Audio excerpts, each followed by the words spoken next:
Hello everyone and welcome back. In today's episode we are going to talk about the top 10 GRAIL games. They're going to be reprinted in 2025 or so, no, more or less, or they're going to be crowdfunded in 2025.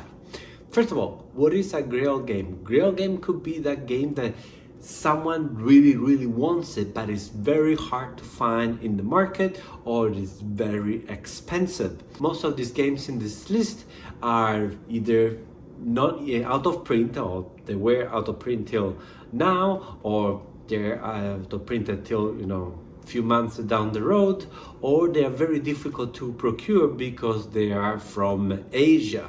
Many games from Asia are very expensive to import, and so this is the opportunity to have some of those games printed in English, printed by a North American publisher, and so every one of us can enjoy these games.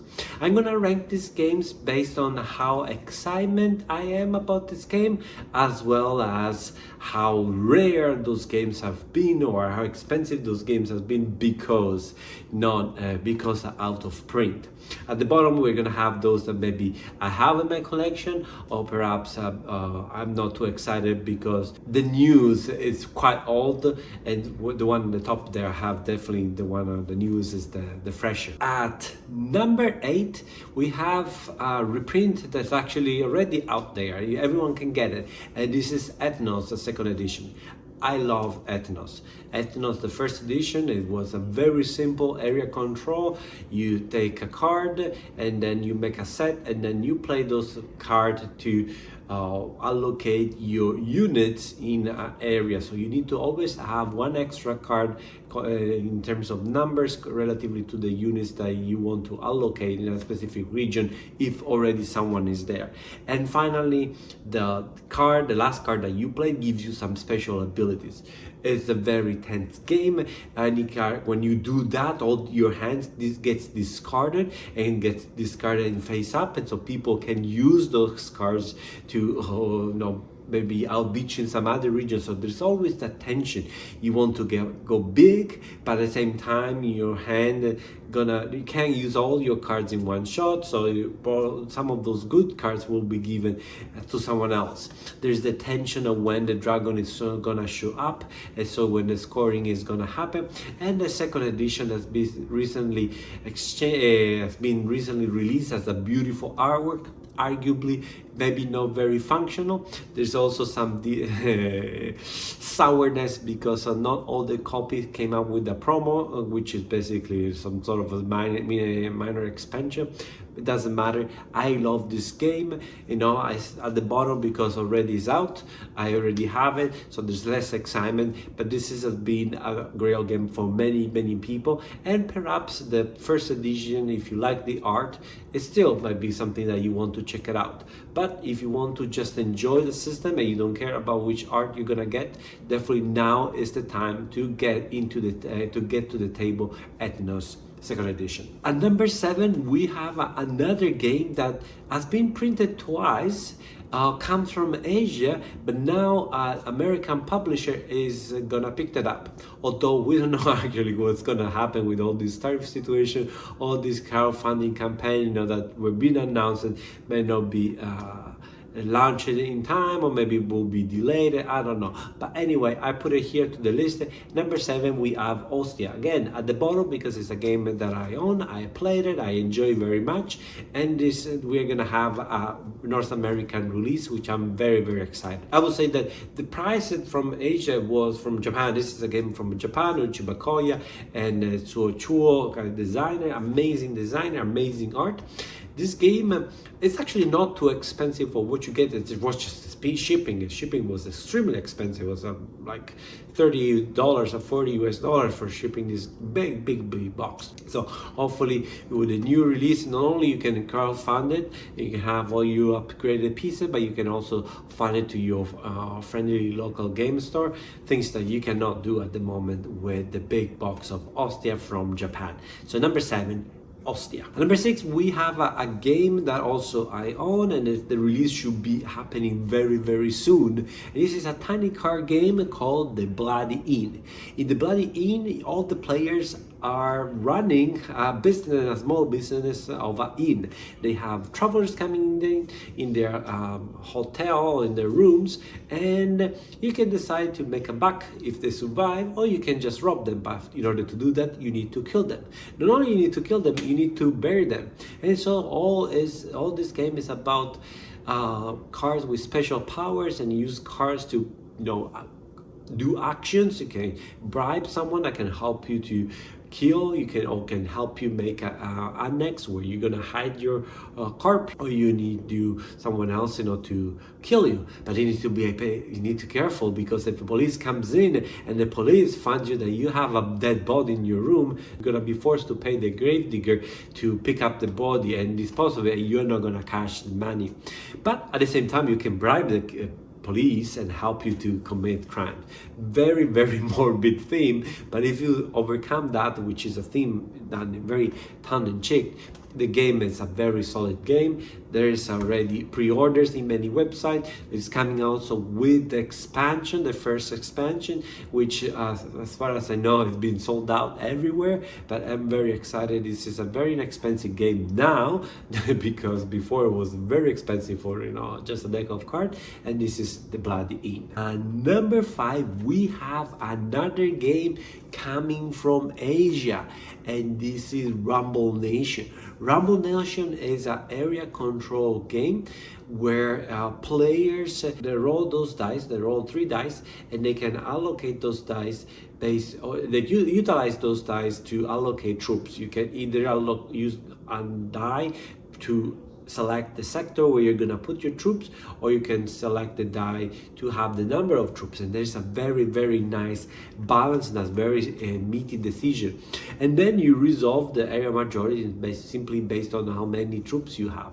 But also you're gonna assign those regions. You would see which region is won by a player in a specific order, and whoever wins for example area number 1, whoever wins that area is allowed to deploy extra troops in the adjacent map. So you can basically have a cascade of rewards, and also conquering a new area of the map. And so when you play, not only you have the strategic decision which dice you're gonna use, the one for the area and the one for the troops, but as well as you need to avoid that people have a kind of snowball effect on when you're gonna go scoring the areas.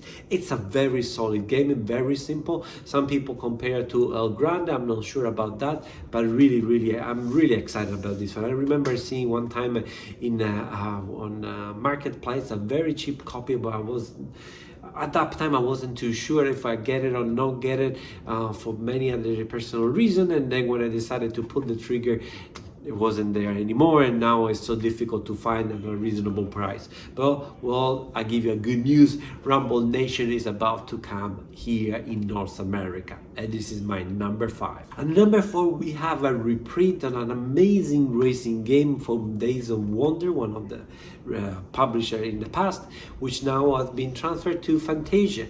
And they have kickstarted this project. Hopefully will be delivered. Fantasia has been a little bit delayed their own project. It seems that when company delayed their project, there's some financial issues there. And often they say is design, is production, make sure that everything fit. Sometimes it's mismanagement of money. Unfortunately, this is the trend. So I hope this game is actually gonna be delivered. And this is Colosseum. Colosseum, you try to recreate what's happening in the Colosseum. Gladiators fighting, competition, sport competition, people cheering, and try to have Julius Caesar appreciation. And this is a really like a circus competition that you recreate. It's also a Euro game, but with an amazing theme. I'm very excited. The production looks gorgeous, the art looks gorgeous. I hope this project is gonna come to life. And this is number 4, Colosseum. At number 2, we have my number 3. When I made this list, I put this on number 2, but now I have more information about my number 2, and so I put this on number 3. I also put a number 3 because I already knew about this, but this has been a game that I was searching for many years, and this is Dogs of War.